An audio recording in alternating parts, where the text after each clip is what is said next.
My name is Maribel, and I'm 68 years old, but that day, my granddaughter made me feel ancient. The day started like any other Saturday. I woke up to the smell of lavender and old wood, the comforting scent of my home that hadn't changed in decades. The sunlight poured through the floral curtains I'd sewn years ago. I'd been humming while setting the table, fussing over little details, because today Jade was coming for dinner, my granddaughter, my pride and joy, or at least, she used to be. She'd just graduated from design school, contemporary aesthetics and digital styling, as she proudly called it. I barely understood what that meant, but I knew she was talented. I wanted to celebrate her, to remind her that her grandmother still knew how to make things beautiful. I made her favorite rosemary chicken and lemon pie and set the table with my good china, the ones with blue flowers Lionel had bought for our anniversary 30 years ago. When the doorbell rang, my heart skipped. "Coming!" I called out, smoothing my apron. Jade stepped in wearing a crisp white blazer, sleek trousers, and heavy gold earrings that clinked when she moved. She looked like she'd stepped out of a magazine. "Grandma," she said, giving me a quick hug, her perfume strong and citrusy. Her eyes darted around the living room, taking everything in the crocheted doilies, the mismatched cushions, the framed watercolors I'd painted long ago. I smiled proudly. "You like what I've done with the place? I added some color for you." She made a small sound, half laugh, half sigh. "It's colorful, all right." I frowned slightly. "I thought you'd appreciate the harmony, balance between warm and cool tones." She took a slow step toward the mantel, where Lionel's portrait hung. "Grandma, this all looks so like a thrift store exploded in here."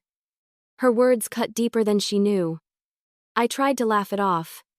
"It's vintage, dear. There's a difference." Jade rolled her eyes. "No, Grandma, it's outdated. You should see what's trending now: minimalism, neutrals, clean lines. Not this clutter." I tried to change the subject. "Come, sit." I made dinner. She sat stiffly at the table, her phone already in her hand. "You really don't have Wi-Fi that reaches the dining room?" she muttered. "No," I replied quietly. We talked during dinner here.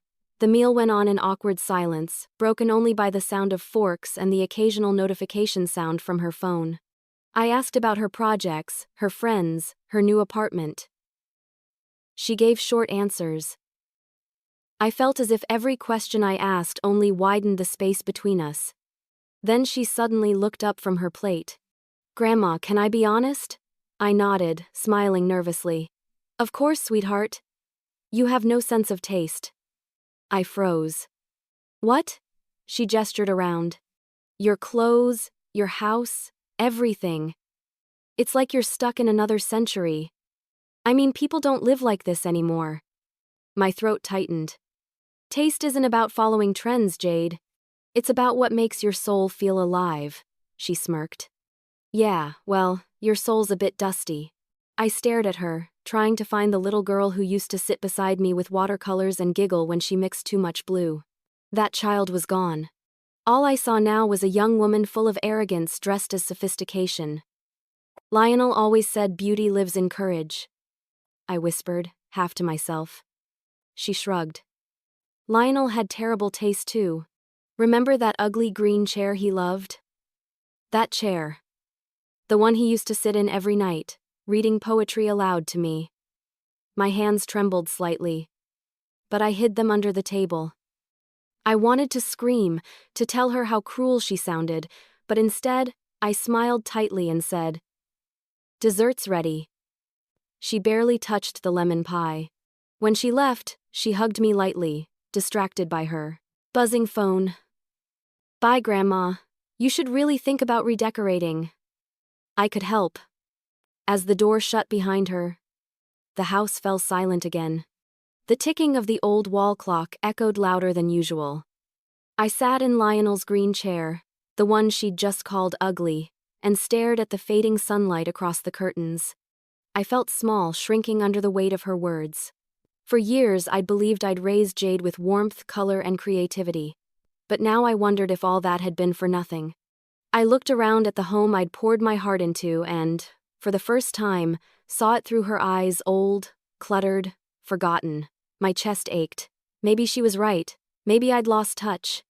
I stood and ran my hand along the old wooden frame of a painting one of mine, a soft landscape in pinks and yellows. I'd painted it after Lionel's death to remind myself life could still be beautiful. I whispered to the empty room, "No taste, huh?" and laughed bitterly. Then I stopped laughing. A strange calm came over me, the kind that arrives right before a storm. If Jade thought I had no taste, she was entitled to that opinion. But she had no idea who she was underestimating. I wasn't just a grandmother. I was an artist, a woman who had lived through loss, love, and change, and I still had the power to choose what beauty meant. I straightened my back, looked around the room again, and whispered, "Maybe it's time she learned what real taste and real courage looks like." I decided that if Jade thought I had no taste, she would soon see how powerful my choices really were. Before I was Grandma Maribel, I was an artist who saw life in color. After Jade left that night, sleep refused to come. I sat by the window, wrapped in Lionel's old blanket, staring at the moonlight flickering over the fields. Her words replayed in my head. "You have no sense of taste." They gnawed at me, hollowing out every piece of pride I had left. I wasn't angry anymore. I was hurt. And beneath that hurt, something else was stirring remembrance. The next morning, I made myself a cup of tea and wandered into the spare room, the one that used to be my art studio. The air was thick with dust and memories. My old easel leaned against the wall, forgotten. Tubes of dried paint were scattered like relics of another life. I touched the edge of a half-finished canvas, feeling a pulse of something warm. That studio had once been the heart of my home. Back then, I taught art at Willowbrook High. My classroom was always a riot of color, teenagers laughing, brushes clinking in jars of water, paint-stained aprons hanging on hooks. I used to tell my students that every mistake could become art if you were brave enough to face it. Lionel used to say I smelled like oil paint and lemon soap. He'd bring me sandwiches when I lost track of time. We'd talk about color theory as if it were philosophy. He wasn't an artist himself, but he saw the world like one. "You don't teach art, Mari," he'd say. "You teach people to see." When he died, the colors in my world faded. Cancer took him slowly, one painful day at a time. Even now, years later, I could still hear the way he tried to joke through the pain. After the funeral, I stopped painting for months. But one morning, I woke up to the smell of turpentine, my own doing. Without realizing it, I had gone into the studio and started painting again. The painting that came out of me that day was wild, messy strokes of orange, crimson, and violet. I called it After the Storm. That piece had saved me. I thought Jade understood that. When she was little, she'd sit on the floor beside me, dipping her fingers in watercolors, painting suns and rainbows on scrap paper. "Grandma, look, I made a happy sky," she used to squeal. I'd tell her, "That's perfect, baby. The sky should always be happy in your world." Back then, she loved color, too. She used to wear mismatched socks and pink ribbons in her hair. I still have a picture of her standing beside one of my easels, her cheeks smudged with green paint, grinning like she'd just discovered the secret of life. But something changed when she grew older. Maybe it was the city, the pressure to fit in, the idea that simplicity equals sophistication. She started talking about aesthetic minimalism and clean palettes. Her world turned beige, white, and black like someone had drained all the feeling out of it. I sighed and walked to the old wardrobe in the corner. Inside were stacks of my old canvases, rolled and tied with ribbons. I pulled them out one by one, unrolling my past across the floor. Each one told a story, joy, grief, discovery. It felt like meeting versions of myself I'd forgotten. Then, tucked at the bottom of the stack, I found a leather-bound photo album. My hands trembled as I opened it. The pages were filled with pictures Lionel and me in front of my first gallery show, Jade as a baby smearing paint across her cheeks, my students posing proudly beside their work. I smiled through tears. These were my real treasures. But as I turned to the last page, something unexpected fell out: a folded piece of paper, yellowed with age. I recognized the handwriting immediately. Lionel's. My breath caught. His letters had always been neat, precise, but this one was shaky. My name was written across the top in his familiar cursive, Maribel. I hesitated for a moment before opening it. The words blurred as tears welled up in my eyes. My dearest Maribel, if you're reading this, it means my hands have failed before my heart. I wanted to leave you a few words before I go. You've spent your life creating beauty, even when the world didn't understand it. Don't ever let anyone tell you what beauty should look like. Art isn't about taste, it's about courage. Promise me you'll never stop choosing color, even when people prefer gray. I pressed the letter against my chest. His words felt alive, pulsing through me like a heartbeat from the past. Art isn't about taste, it's about courage. Suddenly, Jade's insult didn't sting the same way. It didn't define me. Lionel's letter reminded me that beauty was a choice, not a competition. Maybe I had let my colors fade after all, not in my paintings, but in my spirit. I stood, wiping my tears. The morning light fell across the room, landing on the half-finished canvas I'd touched earlier. My fingers itched to hold a brush again. It was like Lionel's voice whispered in my ear. Pick it up, Mari. Paint your courage. I walked over, pulled open a drawer, and found a still soft tube of cobalt blue. I squeezed a little onto the palette, the smell hitting me instantly sharp and nostalgic. I began to paint, letting the strokes come freely, not caring about perfection. I painted the memory of Lionel's smile, the softness of his eyes, the warmth of sunlight through the curtains. As I worked, I realized something. Jade's words might have broken my heart, but they had also reignited the fire I'd let go cold. When I finished, I stepped back. The painting wasn't perfect, but it was honest. It was me. I set the brush down, staring at Lionel's letter lying beside the easel. His last line echoed in my head like a promise. Don't ever stop choosing color. And I whispered to the empty room, I won't, Lionel, not ever again. Then I noticed something inside the album that sparked a new idea, a letter Lionel had left for me years ago. Lionel's handwriting was shaky, but his words carried strength. I must have read that letter a dozen times, tracing every curve of his pen, letting the inked words sink deeper into me each time. The paper smelled faintly of cedar and dust, like the drawer where it had slept for years, waiting for me to be ready. I wasn't ready when he wrote it. I wasn't even ready when I found it. But now, after Jade's cruel comment, I understood exactly why Lionel wrote it. He knew I'd need his courage someday. That someday was now. I sat at the kitchen table with the letter laid out before me, a cup of tea forgotten and cold beside it. The house was quiet except for the hum of the refrigerator and the faint creaks of old floorboards. My mind replayed every word. Art isn't about taste, it's about courage. I whispered the line aloud. It felt strange at first, but then it rolled off my tongue like a truth I'd known all along and just needed reminding of.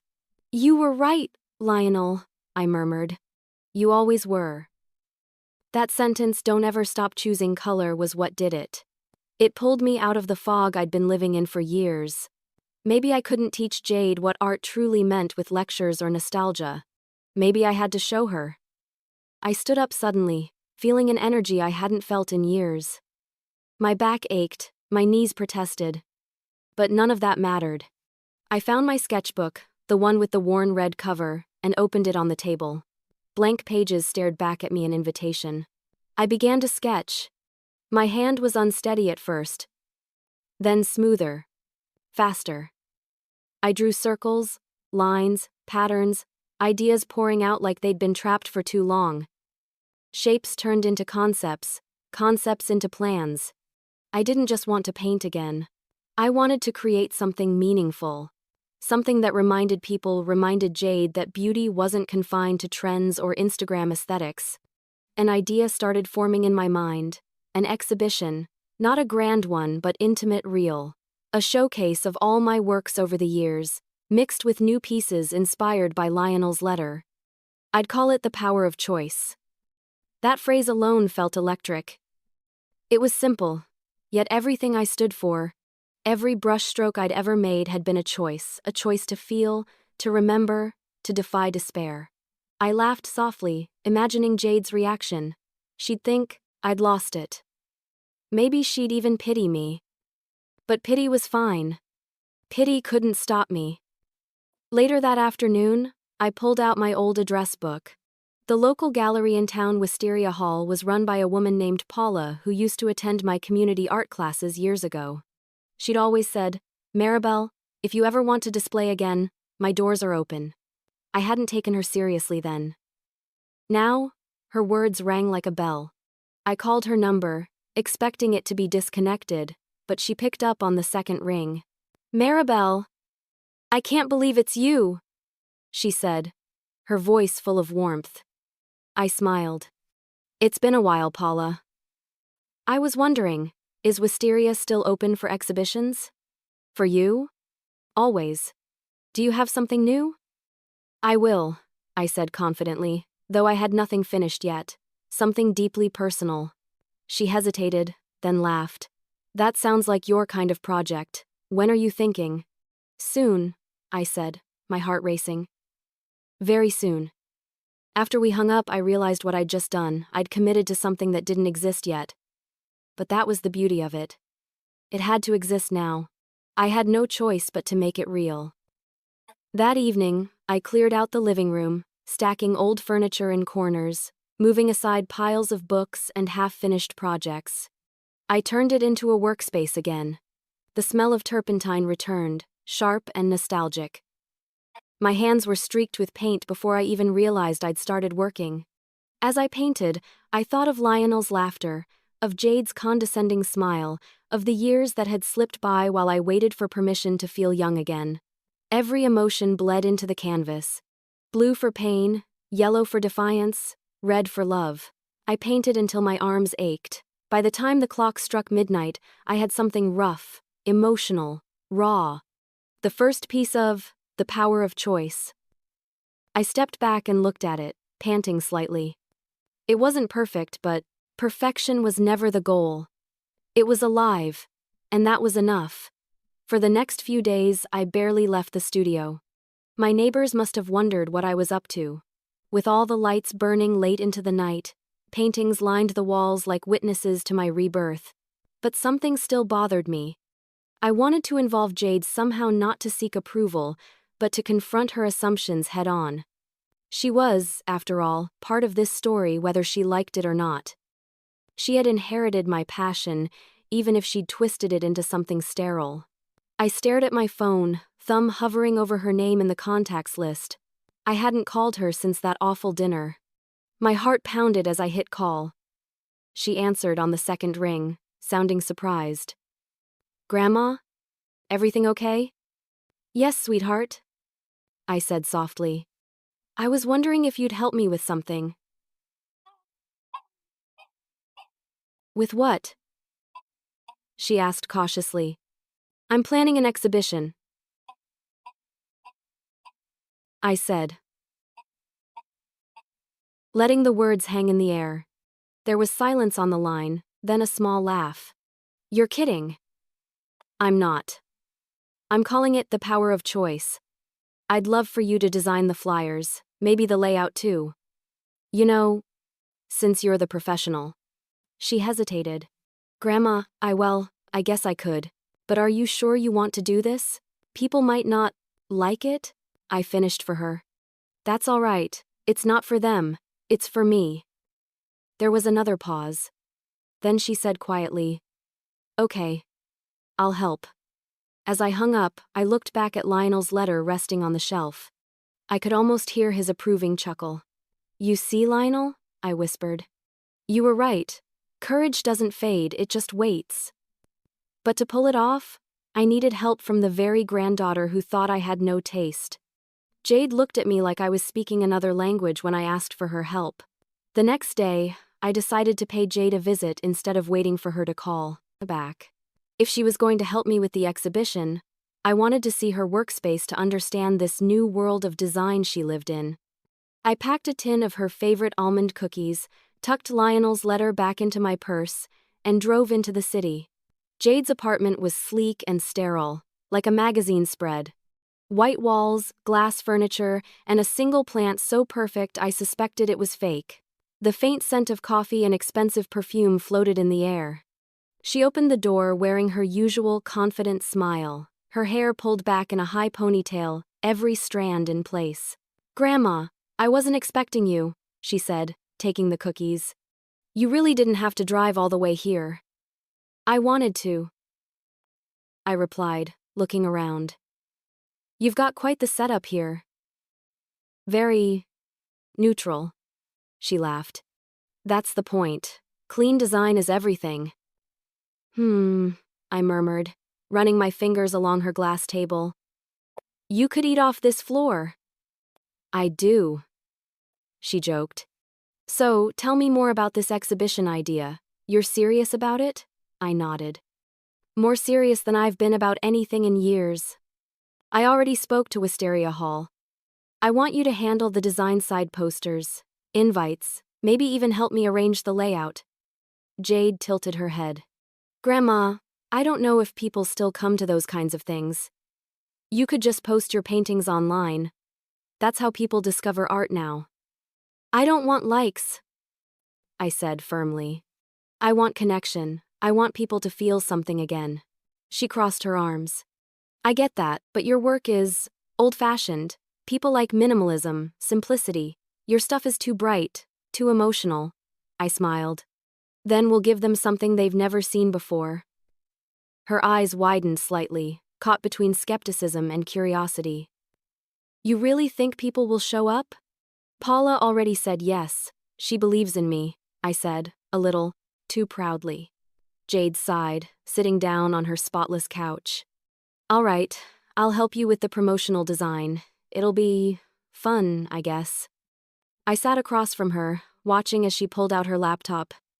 "Let's start with the name," she said. "The power of choice, right?" "Yes," I said, smiling. "It means a lot to me." She typed quickly, creating mock-up templates. "What kind of vibe are you going for?" "Real," I said. "Bold, honest, no filters, no rules." Her lips quirked. "That's not a design style, Grandma." "Then maybe it should be." She snorted softly, but I caught a glimmer of amusement in her eyes. For the first time in a while, I saw a hint of the little girl who used to paint rainbows with me. We worked together for hours, her fingers flying over the keyboard while I sketched floor layouts in my notebook. Every time I tried to explain the emotional meaning behind my paintings, she'd roll her eyes but listen anyway. It wasn't perfect harmony, but it was something.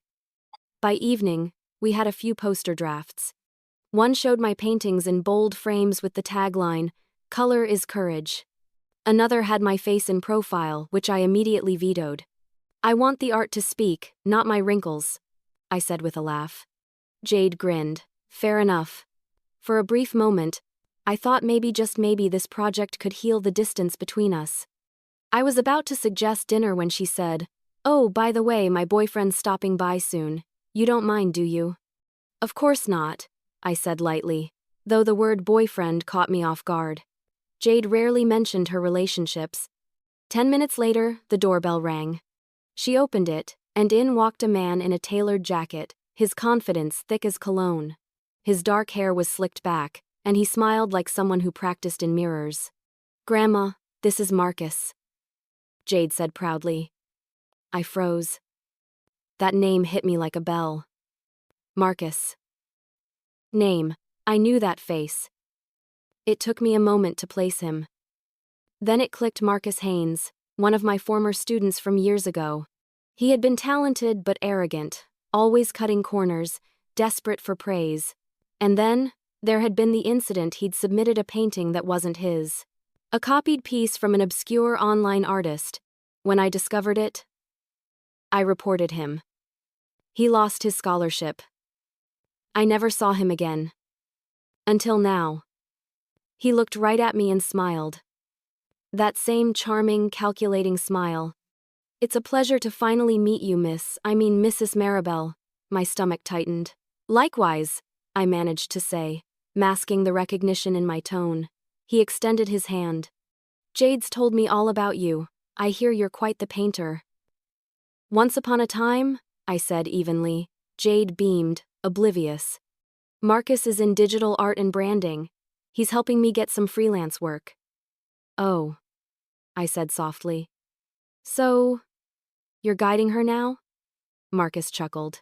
Trying to. She's got potential, but she needs to understand the modern art world isn't about emotions, it's about presentation.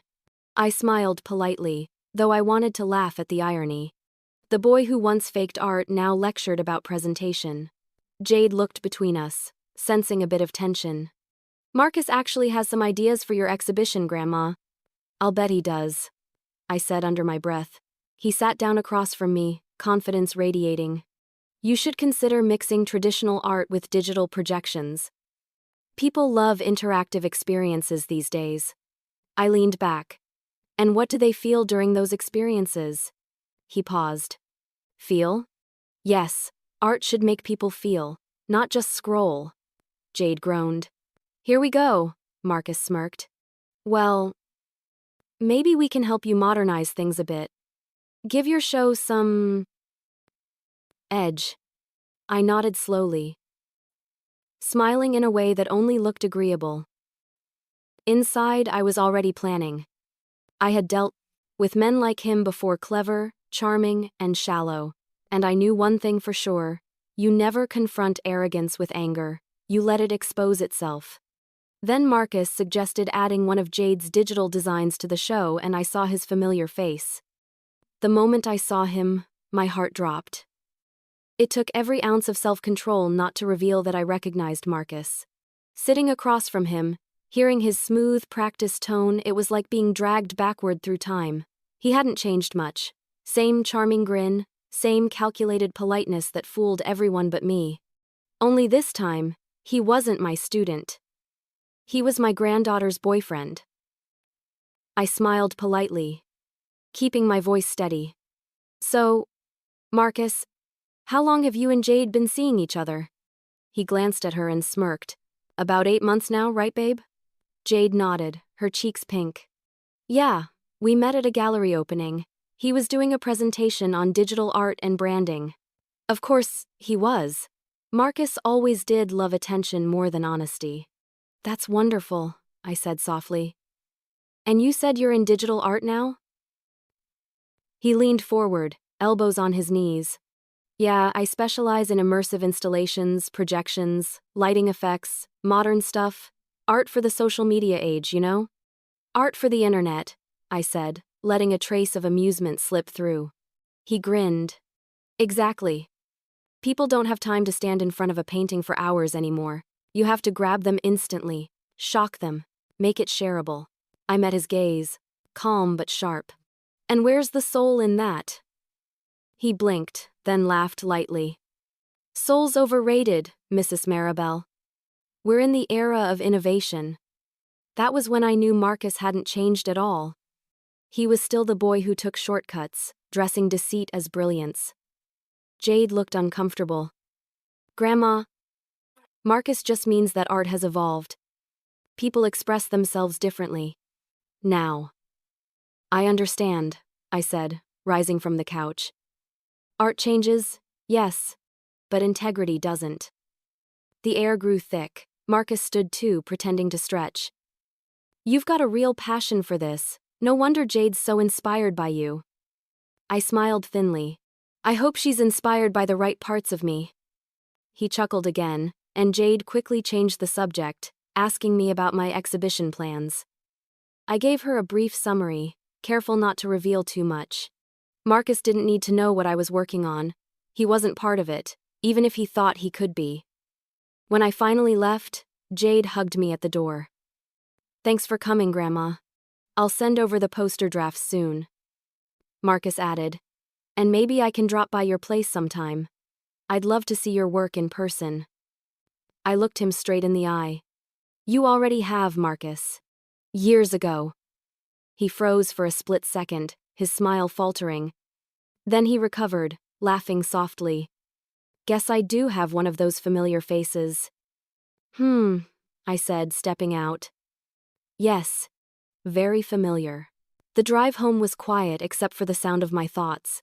My grip on the steering wheel tightened as I replayed every word he said. He was manipulating her, I could see it. Jade didn't notice the way he subtly corrected her, guided her opinions, or dismissed her creativity when it didn't match his style. She was too young, too eager to be admired. I'd seen that look before, students desperate for approval, willing to compromise their authenticity just to be accepted. Marcus thrived on that weakness. That night, I pulled out my old teaching journal. I'd kept it locked away for years, full of student records, sketches, and memories from my decades as an art teacher. I flipped to the page labeled Marcus Haynes. My handwriting filled the margins, notes about his potential, his arrogance, and finally, the report that had ended his scholarship. Submitted plagiarized work? I'd written in careful cursive, claims inspiration but lacks honesty. I closed the book and exhaled slowly. Still the same boy, I muttered. For a moment, I considered warning Jade immediately. But I stopped myself. If I told her outright, she'd think I was jealous or controlling. She'd defend him. No, this time, I had to be strategic. Art teaches patience, and patience was my new brush. The next week, Jade came by the house to help with the exhibition plans. She looked happy, radiant, even.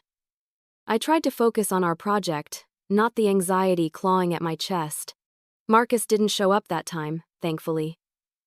We spent hours arranging canvases, debating color placement, and arguing about space. It felt good, normal for a while. Then she mentioned him casually. Marcus says I should bring some digital elements into your exhibition. He thinks people would respond better to it. Does Marcus always tell you what people want? I asked. She frowned. He's just trying to help. I said, setting down my brush. Helping or leading? She gave me a look. Grandma, don't start. You're being judgmental. I'm being careful, I replied softly. There's a difference. Jade rolled her eyes. You just don't like him. That's not true, I lied smoothly. I just know his kind. Before she could ask what I meant, I smiled and changed the subject. Would you hand me that yellow paint, dear? I think this piece needs more warmth. She sighed but handed it over. We worked in silence for a while, the tension thick between us.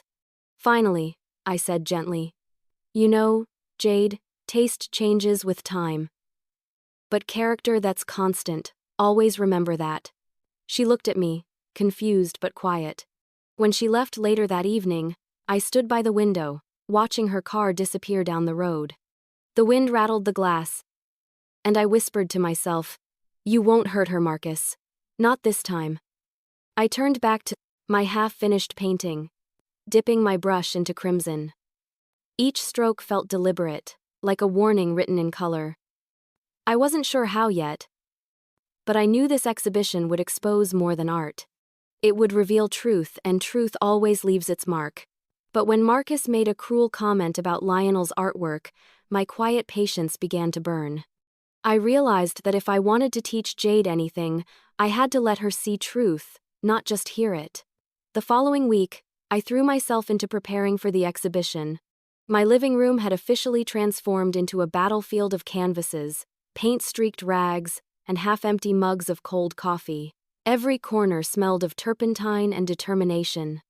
I worked from sunrise to well past midnight, pouring every ounce of my heart into the pieces. Each painting had meaning, stories buried in color. There was one of Lionel's green chair bathed in golden light, one of my classroom filled with faceless students, another of Jade as a child holding a brush twice her size. They weren't just paintings, they were memories I'd chosen to face again. Jade visited often, helping me photograph the work and make digital files for printing. She brought her laptop, setting up in the corner like a one-woman marketing team. I watched her work, confident, efficient, slightly impatient. She talked about layouts, hashtags, and engagement metrics while I focused on brushstrokes and emotion. We were speaking two different languages, but somehow we made it work. Grandma, you have to think modern, she said one afternoon, eyes fixed on her screen. People don't just want art, they want an experience. I smiled, wiping my hands on a rag. Experience is all I've got, sweetheart, she groaned. You know what I mean, something interactive. Marcus says people are more likely to visit if there's a digital element. Ah, Marcus, I said softly. Does he have a lot of ideas about my art, too? Jade rolled her eyes. He's just trying to help Grandma. He's got experience with installations. I dipped my brush into crimson. And what kind of installations are those? Honest ones or clever ones? Why do you always say things like that? She snapped. Marcus isn't your enemy. I never said he was, I replied calmly. But I know manipulation when I see it. I spent 40 years teaching teenagers. I recognize the look of someone trying to rewrite someone else's voice.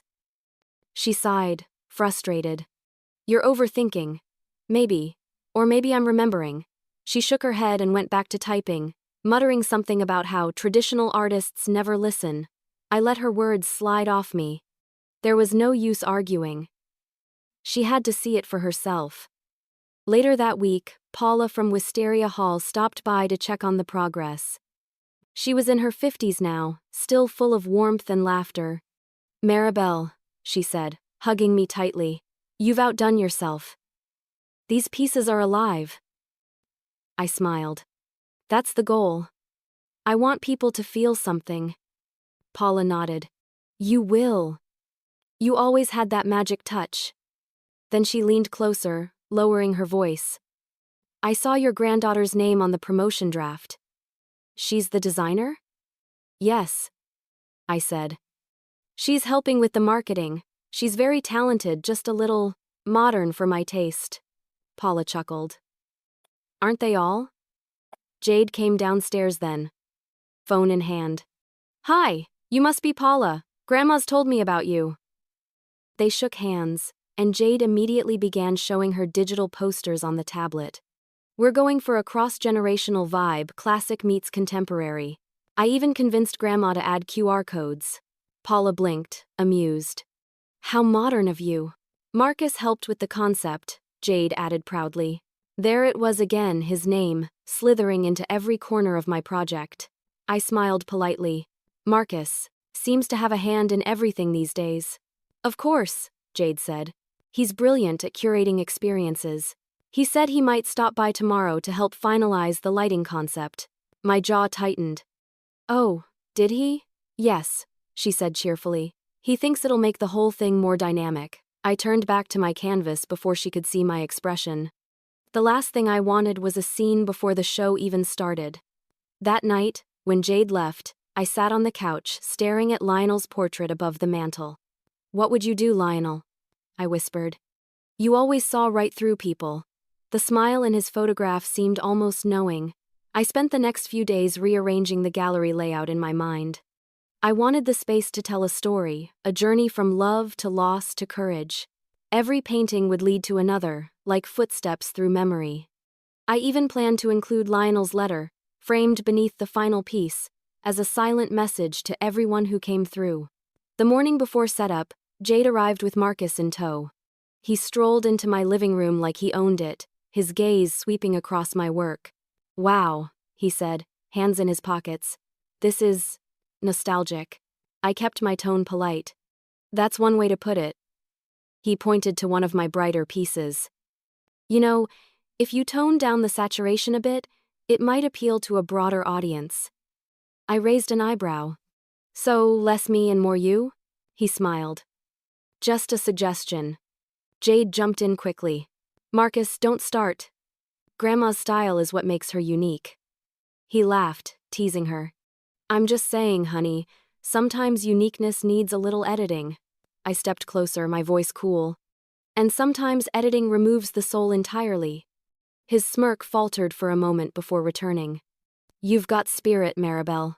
I see where Jade gets her stubborn streak. I prefer to call it integrity, I said. We worked. Intense silence for a while after that. Marcus adjusted lighting mock-ups while I finalized the arrangement. I caught him glancing at certain paintings, particularly one of a faceless man reaching toward a fading light. He seemed uncomfortable, though he tried to hide it. Finally, as they packed up to leave, I said casually, Jade, I want to include something special for the finale piece. Something meaningful. I'll reveal it on opening night. She looked intrigued. Ooh, a surprise? Yes, I said, meeting Marcus's eyes. A very personal one. He smiled, but his jaw tightened. I knew he was wondering whether I still remembered who he really was. He had no idea that I never forgot Betrayal, especially when it came disguised as art. Then Marcus suggested adding one of Jade's digital designs to the show without telling me what it was. The night before the exhibition, I walked into the gallery and froze. I'd been so proud of how everything had come together. Weeks of sleepless nights, endless painting, and quiet endurance had finally led to this moment. The gallery smelled faintly of varnish and new beginnings. I'd arrived early that evening to double-check everything before opening day to breathe in the calm before the storm. But what I found instead took that calm and shattered it into pieces. Right there in the center of the main hall where my most intimate painting was supposed to hang, stood a massive digital installation glowing with sharp, cold light. The entire wall pulsed with an animated projection that screamed mockery. Words and shapes twisted across the screen in metallic tones, forming the phrase "vintage chaos," a tribute to the past that should stay there. At first, I couldn't breathe. My painting, the heart of my exhibition, was gone. In its place was this insult. The colors flickered in harsh, sterile blues and whites, mocking the warmth I'd spent years cultivating. I heard footsteps behind me. Surprise! Jade's voice rang out, too bright, too cheerful. She stood by the doorway, grinning nervously. Marcus's arms slung around her shoulders. What is this? I whispered. Marcus spread his hands. A collaboration. Jade and I wanted to give your exhibition a modern twist. Something to draw attention. Make people talk. Talk? I turned slowly to face them. About what? How to humiliate the artist before the doors even open? Jade's smile faltered. Grandma, it's not like that. It's supposed to be ironic, a blend of old and new. It'll go viral. Trust me. I didn't paint my life for irony, I said, my voice trembling but firm. Marcus stepped forward, his tone condescending. Look, it's just art, Maribel. Sometimes art needs a little controversy. That's how you get attention. By erasing someone's truth? I snapped. By mocking the very soul of the work? He smirked. Oh, come on, you're being dramatic. The rage that burned inside me was quiet but scorching. Take it down. Grandma, Jade started. Take it down, Marcus folded his arms. We can't. The projection's wired into the lighting system. It's integrated. Besides, we've already sent out press invites with this as the centerpiece. I stared at him, my pulse pounding in my ears. You had no right. He shrugged. Actually, Jade designed it. She has every right to showcase her own work. I turned to her. Is that true? Her eyes darted away. It was Marcus's idea, but I agreed. I thought you'd like it once you saw how it looked. I felt something inside me crack, not anger this time, but heartbreak. You thought I'd like being mocked? She bit her lip. It's not mocking, it's commentary. You always said art should make people feel something. Well, this will. Disrespect isn't emotion, Jade. The room fell silent. The glow from the digital screen painted her face in icy light, washing out the warmth I used to see in her eyes. Marcus exhaled, frustrated. You're overreacting, Maribel. This is what art is now. Get with the times. I turned away before I said something unforgivable. My hands were shaking so badly I had to grip the edge of a table to steady myself. I looked around at the rest of the gallery, my canvases, my memories. My heart laid bare and suddenly, it all felt violated. Jade's voice softened. Grandma, please don't be upset. It's just one piece. One piece. I laughed bitterly. The centerpiece, the heart of the show. You replaced it with a digital insult, and you think it's just one piece? Marcus stepped closer, lowering his voice like he was doing me a favor. You should be grateful. This will get you more exposure than you've ever had. People love nostalgia reimagined. It's clever. I met his gaze, holding it steady. Clever isn't the same as wise, Marcus. You should have learned that years ago. His expression froze for a second, recognition flickering in his eyes. Then he smirked. Still holding a grudge, huh? I guess some things never change. Jade looked between us, confused. Wait, what's he talking about? Nothing, Marcus said quickly. Old history. No, I said, my voice low but sharp. He knows exactly what I'm talking about. The last time Marcus Weir imagined art, he stole it. Jade's eyes widened. Marcus chuckled nervously. Don't listen to her, Jade. That was a misunderstanding from years ago. A lie. A very deliberate one. For a moment, Jade looked uncertain, but Marcus's hand on her shoulder steadied her. She's just upset, he said smoothly. Let's go, we can fix this later. They left before I could respond, their silhouettes fading under the harsh gallery lights. The echo of the closing door lingered longer than it should have.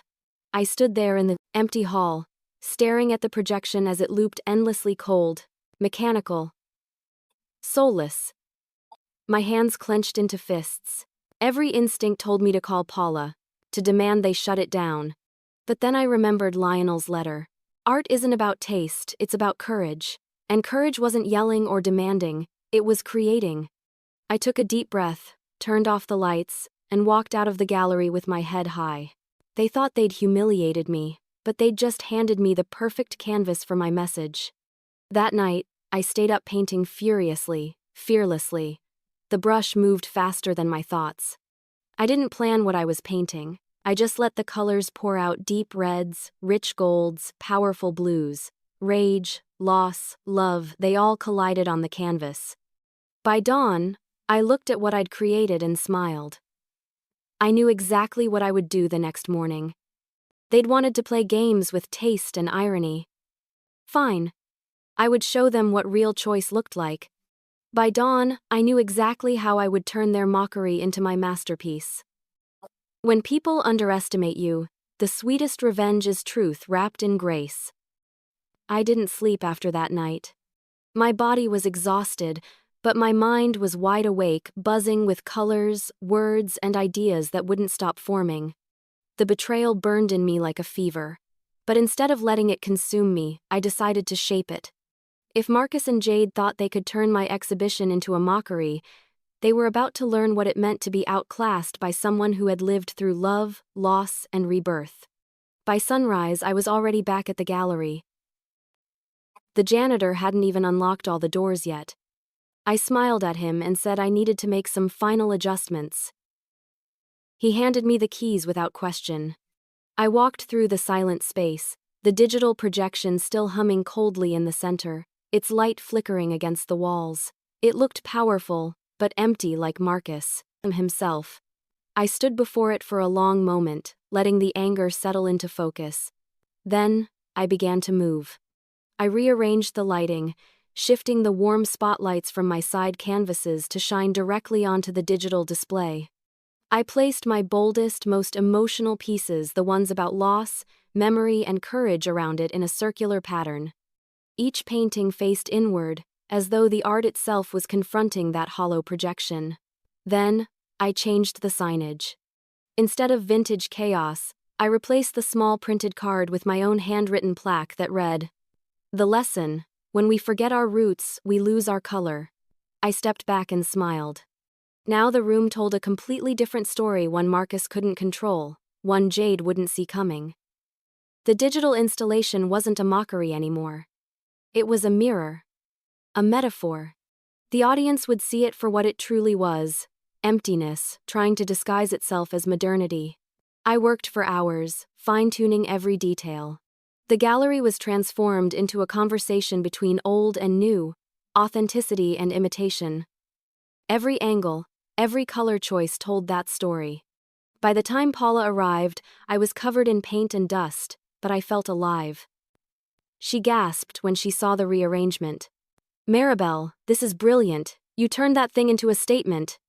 "That's the idea," I said, grinning. "If they want irony, I'll give them truth dressed as irony." She laughed. "You really haven't lost your edge."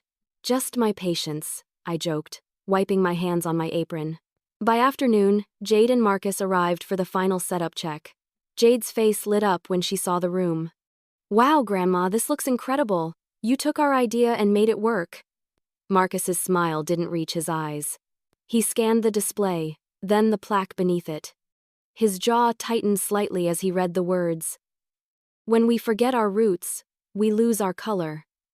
"Interesting addition," he said coolly. "Thank you," I replied, feigning innocence. "I thought it needed some context." He chuckled, though his tone was clipped. "Context right, you do love your symbolism." "Always have," I said sweetly. "It's what separates imitation from intention." Jade was oblivious to the tension sparking between us. "Grandma, people are going to love this." Marcus said the local press might even show up. "Oh, I'm counting on it," I said. That night, the exhibition opened. The soft buzz of conversation filled the gallery, mingled with the gentle strains of classical music playing from a small speaker. Guests drifted between paintings, murmuring to one another, sipping wine. The smell of varnish and old wood mixed with perfume and anticipation. I stood near the entrance, greeting visitors and watching their reactions. People stopped at the digital installation, first drawn to the bright, sterile lights and then slowly turned to the surrounding paintings. I saw the shift in their expressions. Confusion first, then realization. The contrast was striking emotion against emptiness, humanity versus artifice. A local art critic I vaguely remembered from years ago approached me, notebook in hand. "Mrs. Maribel," she said, "your exhibit is extraordinary. The juxtaposition between the soulless digital display and your emotional canvases, it's almost philosophical. Was that intentional?" I smiled faintly. "Every choice was intentional." She nodded, scribbling notes. "It feels like a commentary on modern art, how we've traded sincerity for spectacle." I looked toward Marcus, who stood by the wine table, his expression stiff. "You could say that." Word spread quickly through the room. People gathered around the digital display, not to admire it, but to critique it. They called it cold, commercial, empty next to true art. My paintings, meanwhile, drew quiet awe and reflection. Jade looked puzzled at first, then impressed. "Grandma, everyone's loving this. They say the digital piece makes your work even more powerful." I smiled gently. "Does it now?" "Yeah. They think it's genius how you used modern elements to prove your message about authenticity." Marcus's jaw was locked tight.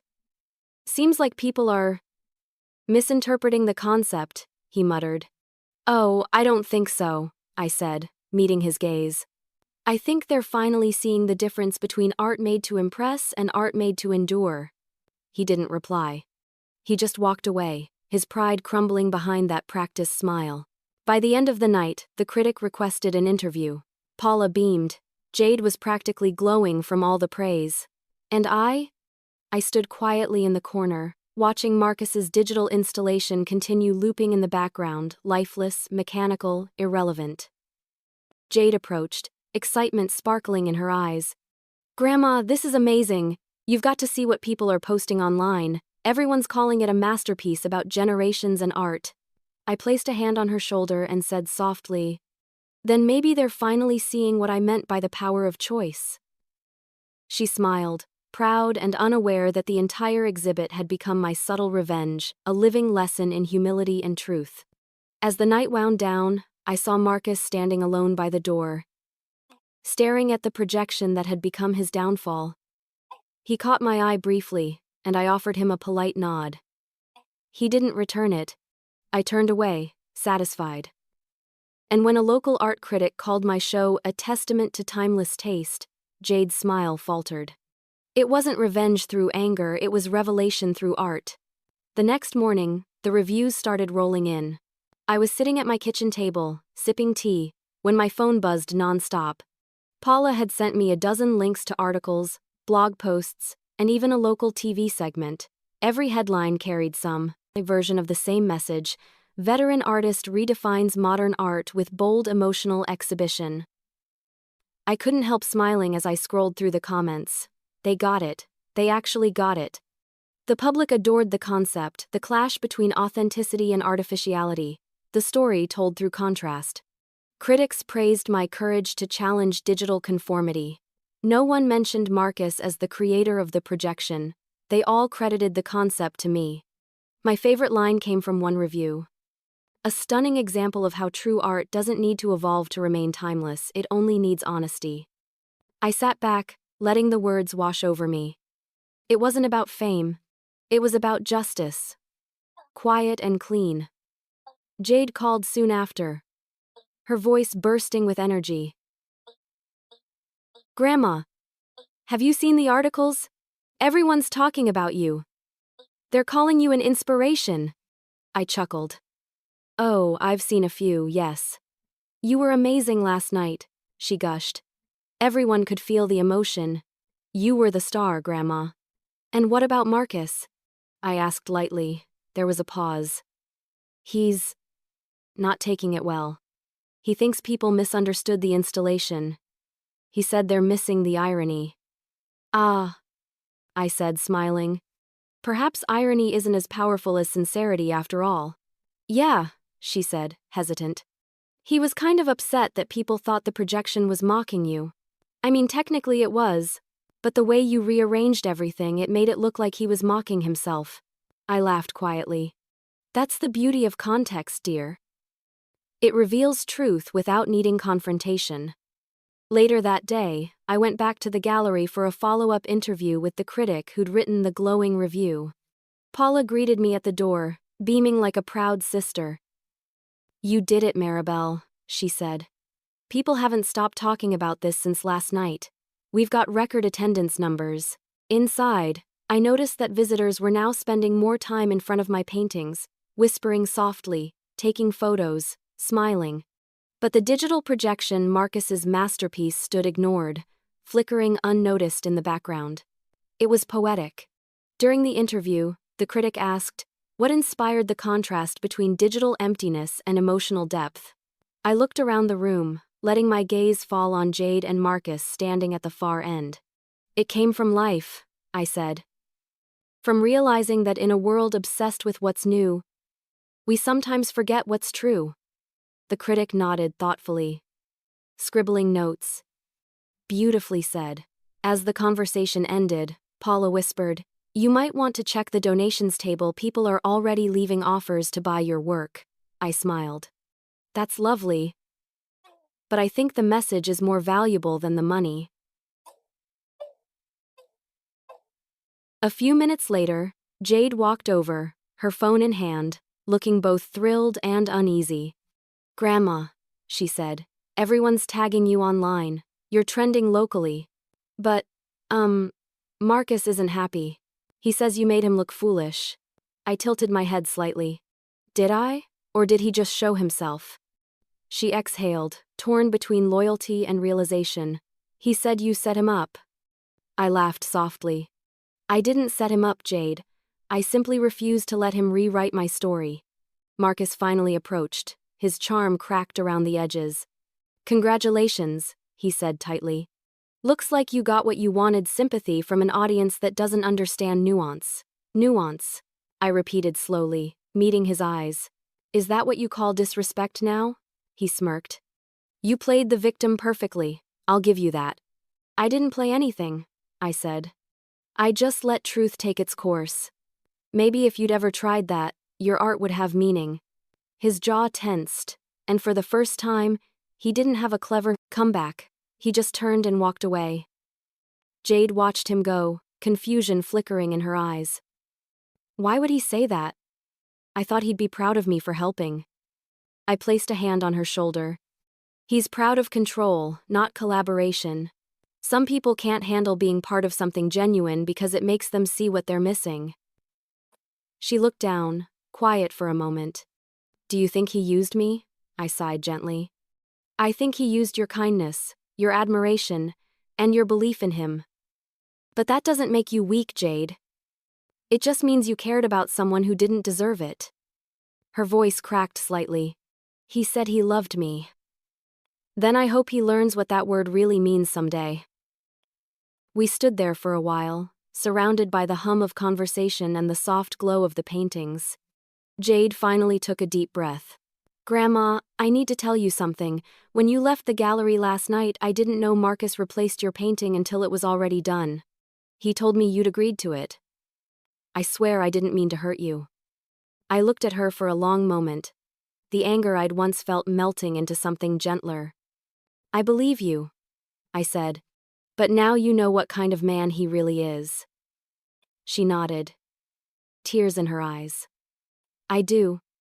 And I'm so sorry. I handed her a folded piece of paper, Lionel's letter. Read this, I said softly. It's time you knew where all this color came from. She unfolded it carefully, her eyes scanning the page.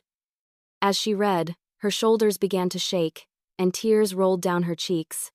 When she finally looked up, her voice was barely a whisper. He wrote this for you? I nodded. Grandma, she whispered, I was wrong. I smiled, reaching out to hold her hand. That's the most courageous thing an artist or a person can ever say. When she looked up, tears filled her eyes and she whispered something that changed everything. Grandma, she said, I was wrong. Those words hung in the air between us, fragile but powerful. I'd waited years to hear them, not just from Jade, but from the world that had dismissed people like me as outdated, irrelevant, invisible.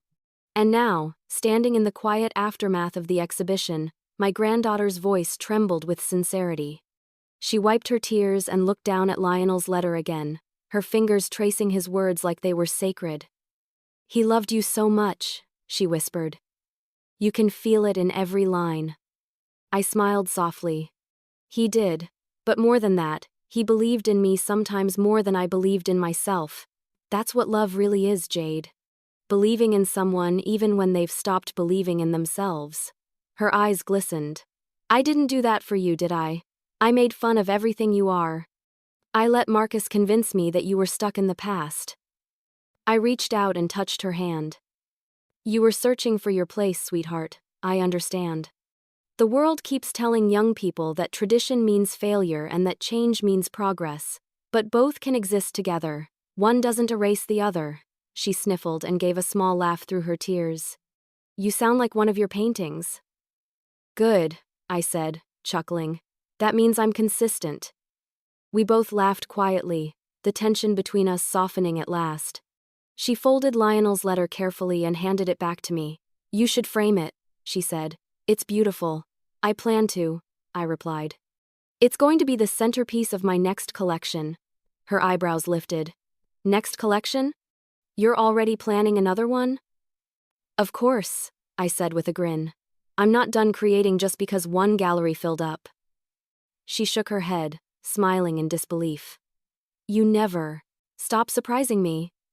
Good, life should never stop surprising you either. We stood there for a moment, surrounded by the fading hum of the gallery.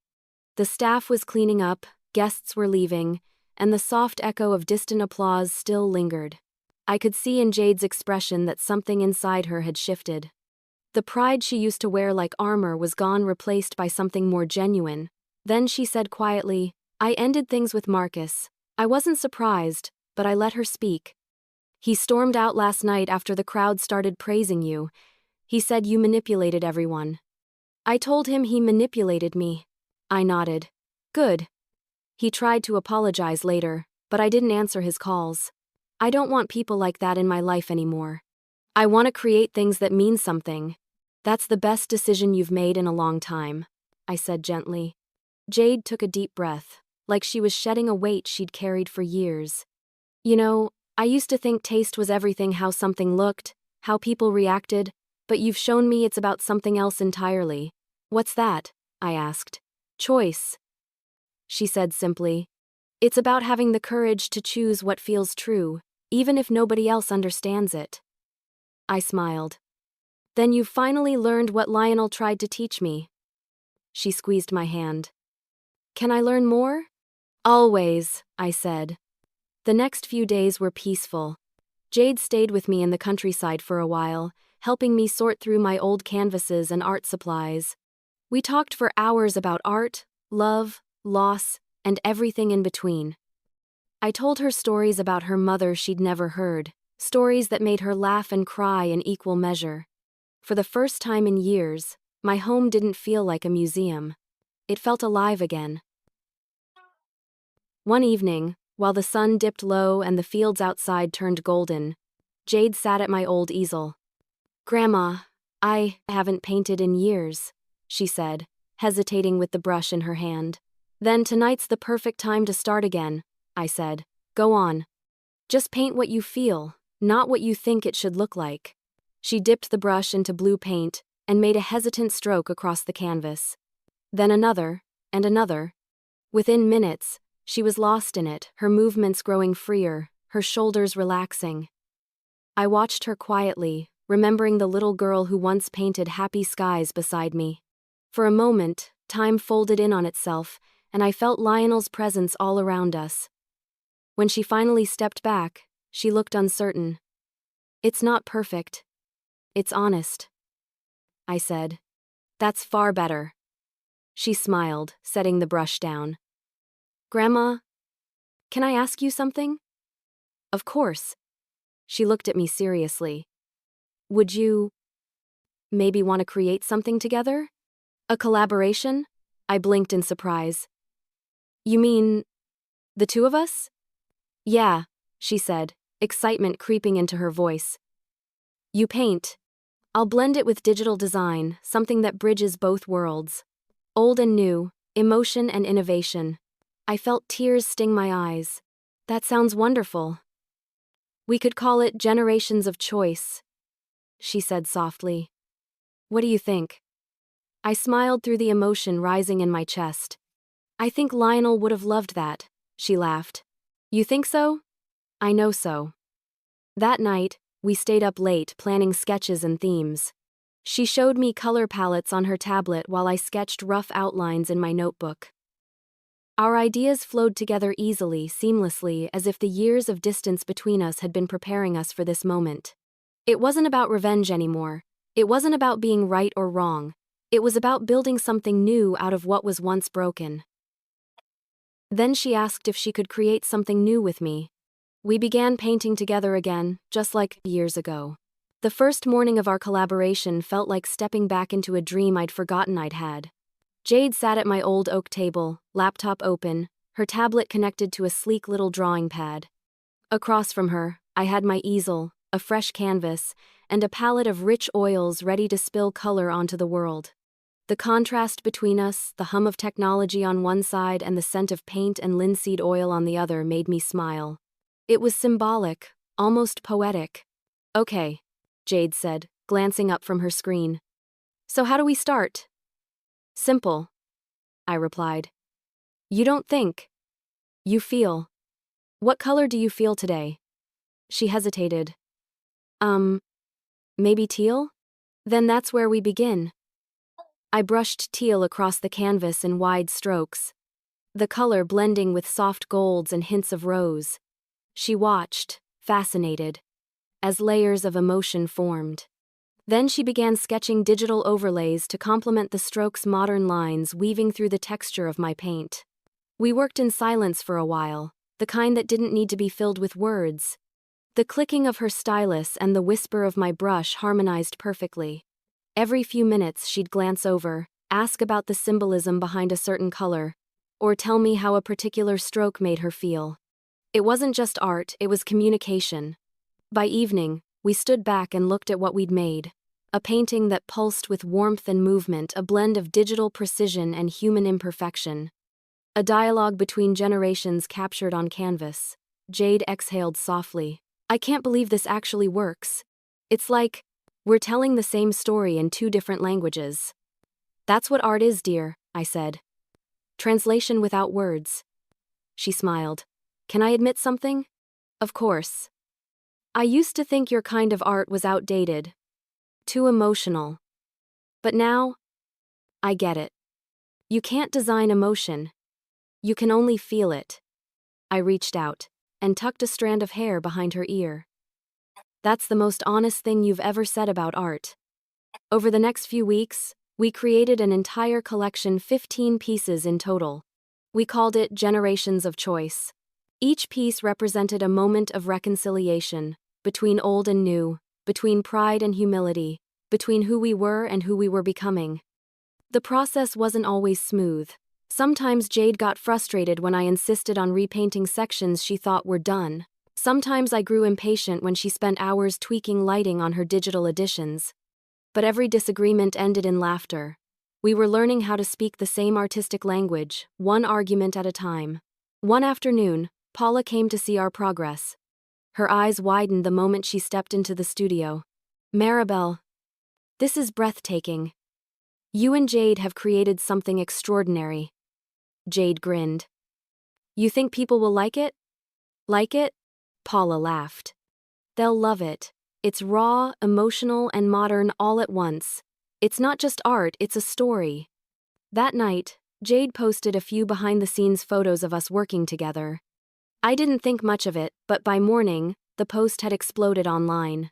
Thousands of likes, hundreds of comments.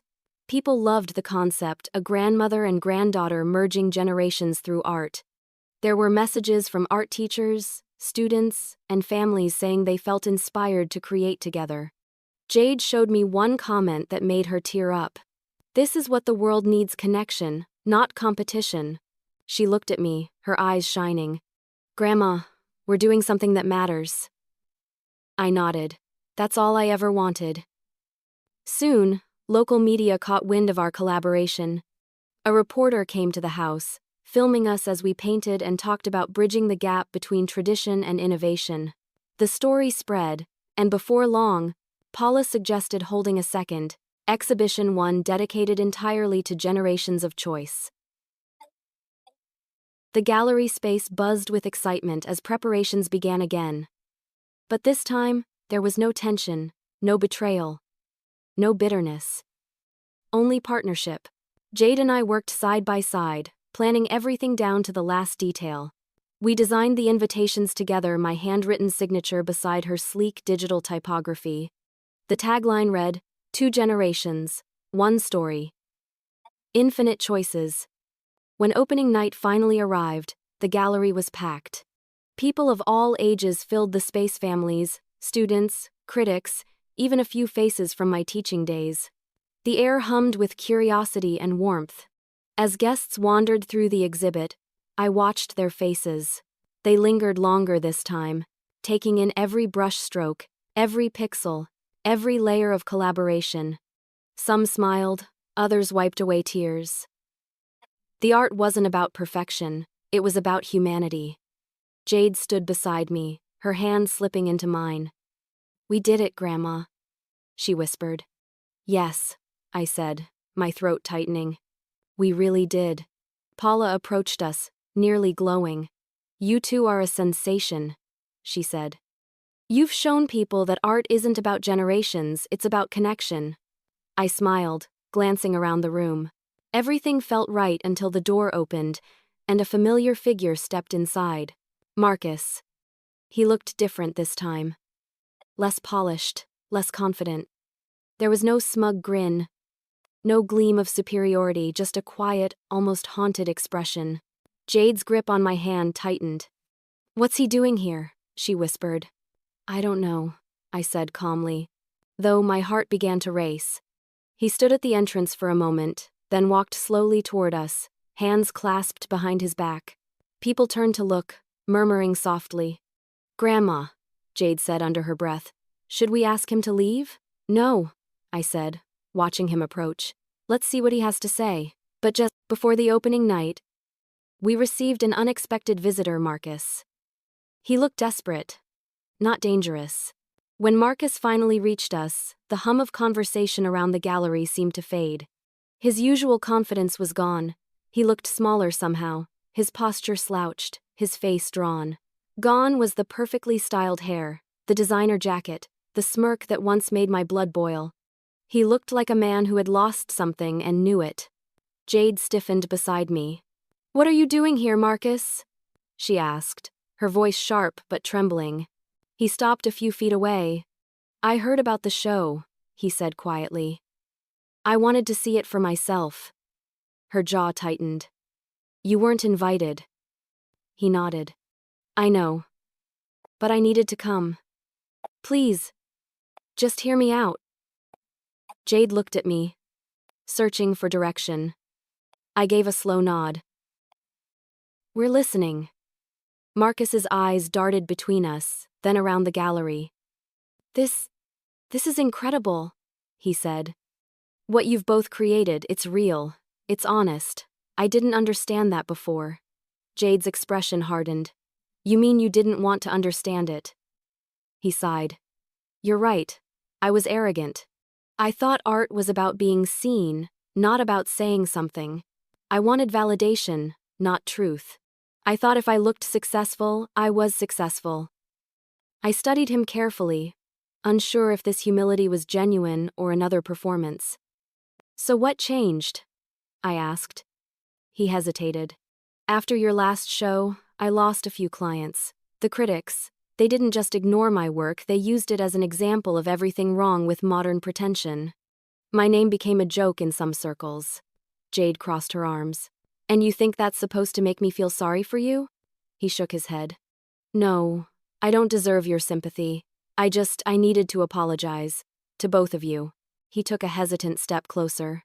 Maribel, I'm sorry for what I did. I knew replacing your painting would hurt you, and I did it anyway because I wanted attention. You didn't deserve that. I said nothing at first, he continued, voice cracking slightly. And Jade, I'm sorry I made you doubt your grandmother. You have real talent. But I used it for my own gain. You trusted me. And I betrayed that. Jade's lip quivered, but she stayed silent. He glanced around again, looking lost. You were right. Both of you. Art without soul is nothing. I didn't understand it until I saw what I'd done to myself. My work feels empty now. Something in his tone told me he wasn't lying this time. It wasn't rehearsed, it was broken. You've learned a hard lesson, I said quietly. But learning it doesn't undo the damage. I know, he said, voice trembling. I don't expect forgiveness. I just needed to say it out loud. Jade finally spoke, her tone softer. What are you doing now? Trying to start over, he admitted. Small projects. Teaching a few kids about digital art at a community center. They don't care about fame. They just create. It reminded me why I started in the first place. I exchanged a glance with Jade. For the first time, I saw genuine remorse in his eyes. The boy who once faked brilliance had been replaced by a man who had learned humility through failure. Marcus, I said gently, if you truly want to make amends, you'll need to keep teaching those kids. Not for recognition, but because they deserve to know that art is more than a career, it's a mirror of who they are. He nodded slowly. That's what I'm trying to do. There was a pause, then Jade said, if you really mean what you're saying, help us tonight. We need more hands to rearrange the lighting before the second wave of guests arrive. He blinked. Surprised. You'd let me help? She shrugged. Everyone deserves a second chance. But this time, you take direction. A small smile tugged at his lips. Deal. So he stayed. Quietly. No arrogance, no opinions, no interruptions. He helped move equipment, adjusted spotlights, and fetched water for guests. He didn't try to insert himself into the spotlight, he just worked. During the event, I watched him from across the room. He moved differently now, careful, humble, as if afraid of breaking something precious. It wasn't performance, it was repentance. Later, as Jade and I greeted guests, Marcus approached the microphone. May I? He asked quietly. I hesitated, then nodded. He cleared his throat and addressed the crowd. I know I wasn't listed as part of this exhibition, he began, but I was indirectly a part of its history. I made mistakes that inspired this work, and I want to thank these two incredible women for turning my failure into something meaningful. The crowd murmured softly, surprised. He continued, I used to think art was about control, about impressing people. But tonight, I see that real art is about letting go, about courage, forgiveness, and truth. He turned toward us, eyes wet. Thank you for teaching me that. The room erupted in gentle applause. Jade blinked back tears, and for the first time, I felt something close to forgiveness stir in my chest. When the applause faded, Jade leaned over and whispered, "You really did have taste all along." I smiled, squeezing her hand. "No, darling," I said softly. "I just never stopped believing in what mattered." That night, when the lights dimmed and the guests began to leave, Marcus approached us one last time. "Thank you," he said simply, "for letting me be part of this even for a moment." Jade nodded. "Do something honest with that gratitude. That's how you make it count." He smiled faintly and walked away, disappearing into the night. For the first time, I didn't feel anger when I watched him go. I felt peace. When the applause ended, Jade turned to me and said, "You really did have taste all along." For the first time in years, I felt peace. The night after the exhibition, the house was quiet, but not the empty kind of quiet that used to ache. It was the gentle kind, the sort that wraps around you like a warm blanket after a long storm. The air still carried the faint scent of oil paint and jasmine from the flowers people had given me at the show. I sat by the window with a cup of tea, looking out at the moonlit fields, thinking about everything that had happened. Jade had gone home to her apartment in the city, promising to visit again in a few days. Paula had called earlier to tell me the gallery was getting record foot traffic, and Marcus, well, I hadn't heard from him since that night. I didn't need to. His silence said enough. I closed my eyes and whispered, "We did it, Lionel." In my mind, I could almost hear his voice. Warm, teasing, proud. "Of course you did, Mari. You always had it in you." That weekend, Jade came back, full of excitement. "Grandma!" she called from the front door, bursting in like sunlight. "You're not going to believe this. The gallery wants to keep the Generations of Choice exhibit up for another 2 weeks. People are still coming every day." I laughed. "Well, I suppose I can handle being relevant for a little longer." She grinned. "You're not just relevant, Grandma, you're inspiring people. You've got art students coming from other states just to see your work. Someone even made a video essay about you and it's going viral." "Video essay?" I asked, raising an eyebrow. She nodded.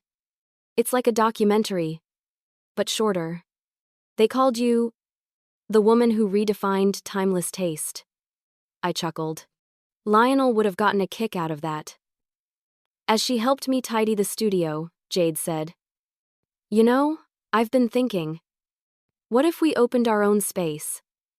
Not a big gallery, just something small. A place where people can learn, create, and maybe show their work. You could teach again, if you wanted." The thought made my heart flutter. "A studio?" "Yeah," she said eagerly. "We could call it the Choice Studio. It fits us, doesn't it?"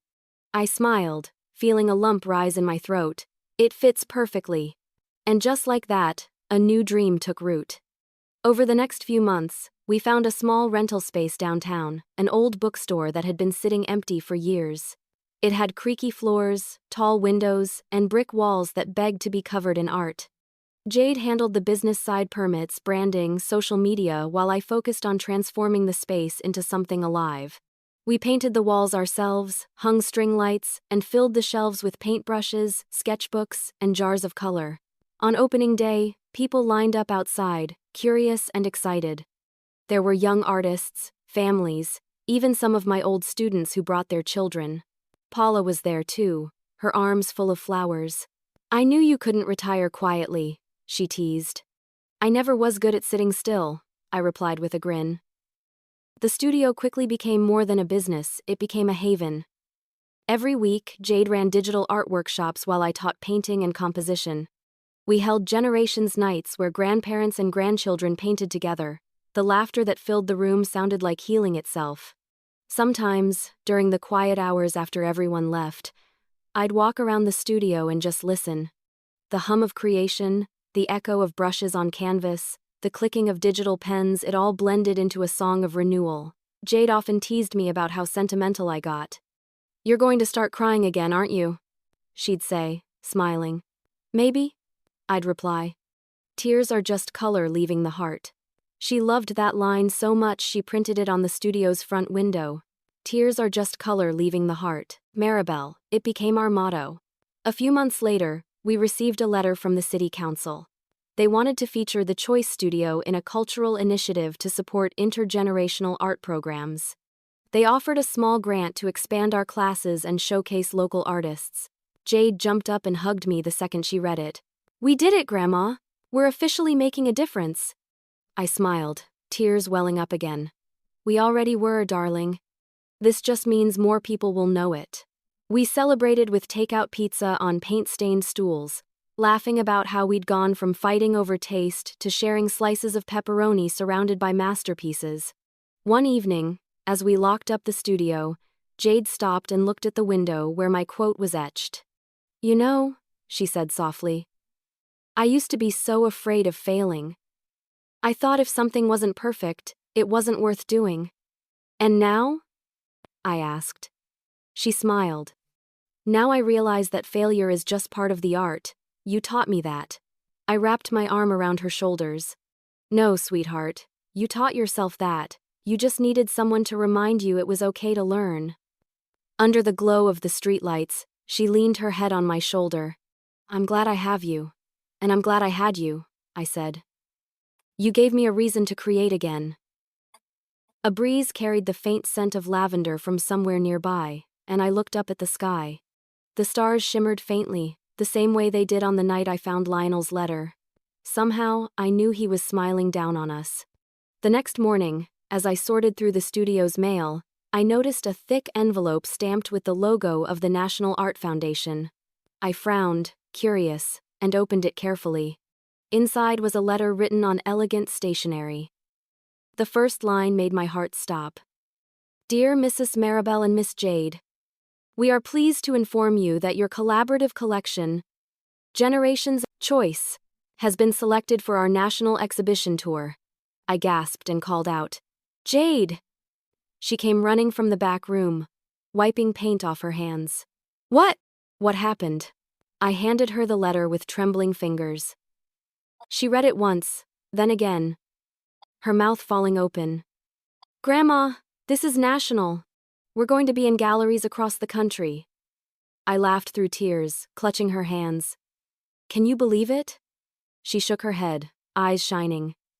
"You did it, Grandma. We did it." And then, one morning, I received a letter addressed to both of us from a National Art Foundation. That letter was proof that choice, not taste, defines legacy. When I finished reading the letter from the National Art Foundation for the third time, my hands were still trembling. It felt like a dream I wasn't ready to wake from. All the years of struggle, doubt, and heartache had suddenly woven themselves into something extraordinary, something that would live beyond me. Jade stood beside me, tears rolling freely down her cheeks, clutching the letter like it was gold. "Grandma," she whispered, her voice shaking, "we're actually going national. People all over the country are going to see our work." I smiled, letting the words settle in the quiet of the studio. "I guess your old grandmother had a little taste left in her after all." She laughed through her tears. "No, Grandma. You had something better vision." We celebrated right there, barefoot on the paint-speckled floor, dancing to the faint music coming from Jade's phone. The studio lights reflected off the canvases around us, casting colors across the walls: red for courage, blue for faith, yellow for love. The room looked alive, like it was breathing with us. A few weeks later, we stood together in the first national venue, a grand museum in Chicago. The walls were pristine white, the lighting perfect, the scent of new beginnings hanging in the air. Our work, Generations of Choice, spanned an entire wing. Each piece shimmered with emotion, merging my tactile strokes with Jade's digital touch. Visitors moved slowly through the exhibit, whispering, pointing, smiling. I watched them quietly from a bench near the entrance. Some were older women like me, eyes glistening as they lingered by the pieces about memory and loss. Others were young students, couples, families fascinated by the fusion of tradition and technology. Jade sat beside me, her hand finding mine. "Look at them," she said softly. "They're feeling it, Grandma." I nodded. That's all I ever wanted, for people to feel. A reporter approached us, notebook in hand. Mrs. Maribel, Miss Jade, congratulations on this incredible achievement. Tell us what inspired generations of choice. I smiled, glancing at Jade. Life did, I said. And the courage to keep creating even when the world tells you you're finished. Jade added. It's about understanding that art and life aren't about having the perfect taste. They're about making choices that are true to who you are, the reporter smiled. Beautifully said. When she walked away, Jade leaned in and whispered, I still can't believe how far we've come. I used to think our worlds were too different to ever connect. I looked at her fondly. They were never meant to match, Jade. They were meant to meet. She smiled, her eyes shimmering. You always know exactly what to say. I've had a lot of practice, I teased. That evening, as the crowd thinned and the lights dimmed, Jade and I stood in front of the final piece, the one that tied the whole exhibit together. It was a mix of oil paint and projection, a soft landscape with shifting digital light cascading over it like dawn breaking after a storm. In the corner, framed beneath glass, was Lionel's letter. Jade reached out and brushed her fingers over the glass. He'd be so proud of you. I smiled through the lump rising in my throat. Of us. We stayed there in silence for a long time. The hum of the projectors, the faint footsteps of the last visitors, it all faded into something peaceful.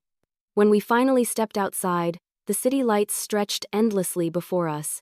The wind was cold, but it carried the smell of paint and promise. Jade slipped her arm through mine. You know, I used to think you were stubborn, she said with a grin. Oh, I am, I said. But sometimes stubbornness is just faith wearing its toughest clothes. She laughed. I like that. I think I inherited that from you. I squeezed her arm. Good. You'll need it. We walked in silence for a while, passing strangers who had no idea what our story had been. The hurt, the lessons, the love behind every color. And I realized something. It wasn't just about proving Jade wrong anymore. It never really had been. It was about proving to myself that it's never too late to choose differently, to start again, to create something meaningful from what's been broken. Back home, the studio waited for us, paintbrushes still drying, a few half-finished sketches lying across the tables. The world would keep spinning, exhibits would come and go, but the Choice Studio would remain a place where people learned that courage was more beautiful than perfection. Jade set the letter from the foundation on my work table, flattening it gently. We should frame it, she said. We will, I replied. Right next to Lionel's. She smiled. And for a moment, I saw not the child she had been nor the woman she'd become, but both at once, a living bridge between past and future. I took her hand and whispered, You were right once, you know. I didn't have your kind of taste. But I had something stronger. She smiled back, her voice barely above a whisper. The power of choice. I nodded, feeling tears prick my eyes. Exactly. And as we stood there, surrounded by the colors we'd created, I realized that choice was the truest form of art. Every brushstroke, every mistake, every moment of forgiveness. It all came down to choosing courage over fear, love over pride, creation over silence. So yes, maybe I had no taste by the world's standards. But I had lived, loved, and chosen again and again to fill my life with color. And in the end, that was my masterpiece. Because in the end, it wasn't about revenge, it was about rediscovering my worth through the power of choice.